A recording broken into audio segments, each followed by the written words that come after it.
So I've been away for a while. This whole virus has caused my dental practice a couple of weeks before, actually 2 weeks before, to be super duper quadruple overbooked on top of everything that I already do.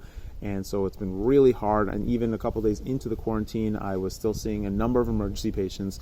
It seems anytime there's a vacation, a holiday, a weekend, or something like this that happens, emergencies just pop up out of nowhere. And I could not believe the number of emergencies that existed in dentistry. So we're still collecting them.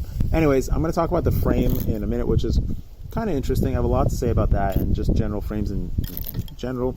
But first I'm going to talk about this. This is the Foxeer Toothless Nano camera. This camera is particularly special because it's a nano camera. So it's a 14x14 camera and it has a 1/2 inch sensor. That's a huge sensor on a 14x14 board, and it is incredibly impressive how big that sensor is on this little tiny camera. Take a look at the lens. Look at how huge the aperture is on this lens. That is the largest aperture I've ever seen on a nano size lens. Now let's talk about this frame design. And so first I'll point out that, first off, I've had this frame for like 6 to 8 months, and I feel awful for not getting to it sooner. And now that I have gotten to it, it looks like a junker build, but it's really not a junker build. I just taped the antenna on top because I forgot to plug it into the flight controller and I had already assembled everything. It's from Airpunk RC. Let's take a look at this design because it is especially unique. So this is a molded carbon, hand developed, like handmade. Each one is handmade by the designer. Frame that's designed to be super light, and it is really impressive. It is a 2.5 millimeter thick carbon frame. And if you take a look at the arms have this 3D superstructure to them where they have this kind of a fold in them. And that's what's giving it a lot more rigidity than you would expect. Now the frame is still pretty flexible, but it's 2.5 millimeters. If you flex 2.5 millimeter carbon like this, it would not last very long. And so this, all right, so here's what I'll say about the durability. First of all, the build of this that I've made is not appropriate. I actually didn't have the appropriate parts to build on this thing. These are 2306 1800 kV motors, or not even 1750 kV motors. The stack I'm using there is the Rush Mini Nano, whatever it is, the 3-unit stack, and it's only a 5S stack. I don't even have any 5S batteries, and the motors are not designed for 4S. They're designed for 6S. So I'm definitely underpowering the entire build. However, I actually prefer running 4S on 6S motors. I think it's really fun to fly. It's not really that slow, as you can see, but it is slow by comparison to any racing build.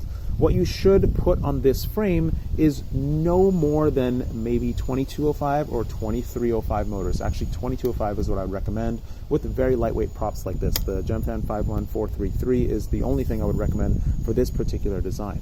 And if you keep it to the very low weight that it should be, it's going to be pretty durable. It's going to be pretty darn durable because this is about, it feels like it's a little bit better durability than a 3mm unibody frame. And it is a unibody frame. But if you look back on all the frame designs out there and ask people about durability and whatnot, it wouldn't be an uncommon thing to hear that if a frame has some degree of flexibility, it may actually make it more durable, and in the sense that it may absorb an impact rather than just take the full load and focus it on one particular component. That's not usually the case, because usually the reason for flexibility in designs is that the carbon has been cut improperly, or the wrong kind of carbon layup is being used that's not actually giving the frame much strength. And the flexibility comes from the fact that the carbon fibers are not running straight down the arm, and so they're going sideways or diagonally, and the resin is what's holding these short fibers together. You want to have long, complete fibers going all the way down the arm, and that's how you get the most amount of durability out of the carbon.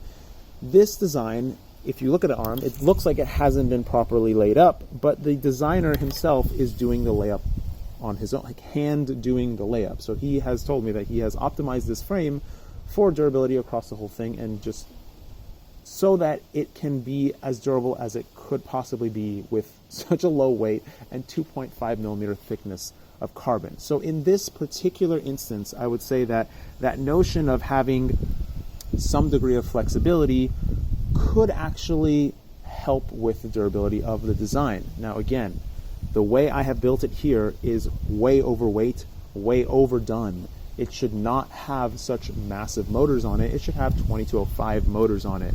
This design, as is it's a 46 gram frame, and the weight, as you see it here, is 245 or 55 grams. With the 1500 milliamp 4S battery, it's 435 grams all of weight, which is probably not any lighter than any other racing build that typical people build today, because I've done such a poor job of choosing my components for the design. Now, that being said, it doesn't really matter. It still flies great, and it still is, suitable for this particular industry or hobby of just throwing things together, and it will eventually work.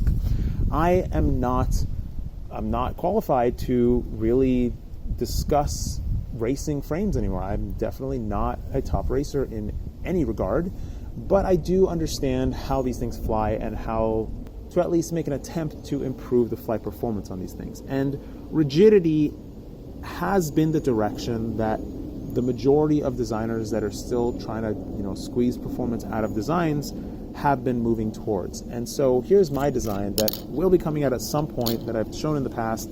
I've been trying to perfect, and I just kind of haven't really been doing much, because I don't know if the world needs yet another racing frame. But the point of this design is rigidity, durability, and protection. And so the cross-hatching of the carbon on the top plate is going diagonally, and the bottom is going back and forth. And then the arms, they kind of fold into this whole structure to give it extra rigidity, plus the arches give it a whole nother level of rigidity, so the whole thing, at least the center of it, feels absolutely solid. And the reason for that is to make it as predictable as possible for the flight controller to manage everything that's going on. Now, in this particular design, you obviously have arms that can bend and twist. Not a lot, but it's more than enough to start causing potential oscillations and weirdness in the whole frame, depending on what components you choose, that could lead back to the flight controller and could impact the flight performance. Now, flight code today is incredibly advanced, and it filters out pretty much everything. But the way to improve the performance of the quad, or at least the easiest direction that we've tried to go towards, is to use RPM filtering and use a setup that is as predictable as possible, so that the flight controller doesn't get confused what each motor is doing, and it can actually filter out each motor's actions because it knows what's happening and there isn't any resonance in the system. In that particular situation, you don't really need filters because it's doing it before it even sends the signal out to the motor. In this particular situation, that may or may not be the case. And I say may or may not because I haven't looked at black box logs, and I honestly don't care because it flies totally fine by my standards. Again, I am not a top spec racer. Unless you're a top spec racer, I really kind of wouldn't worry so much about all this stuff. But it is something that I do have to point out because I have been working in that direction. Now, this design is very impressive and it is very interesting. And the top plate in particular is very nice because it does lend a lot of support to the rest of the design. Without the top plate, the whole thing is actually a lot more flexible, and the top plate is super rigid, and it has this 3D superstructure to it. It's like a bathtub structure that really does hold up really nicely. And when it comes to like flexing it in your hands, it really feels really great. And so I give major kudos to the designer. That being said, it's hard for me to recommend this to kind of the every person. I would say that this design or this structure kind of falls into the novelty build category. And I'm actually it's a little bit painful to say that because I think that it's very close to being something that you could use to race on a lightweight setup in general, because it is so light and it does perform really nicely. Never mind the fact that the arms are wide and it's potentially blocking some thrust. That really isn't a big deal because you're not going 200 miles per hour when you're racing. You just need it to respond really nicely and perform really nicely and hold up to crashing and smashing. And you need to be really nice and nimble and grip hard, which having a low weight will help you do. So maybe this is the frame for you, maybe it's not, I don't know. It's really interesting to even think about such a thing that could exist. So thanks so much to the designer for sending it to me. I'm so sorry for not getting to it sooner.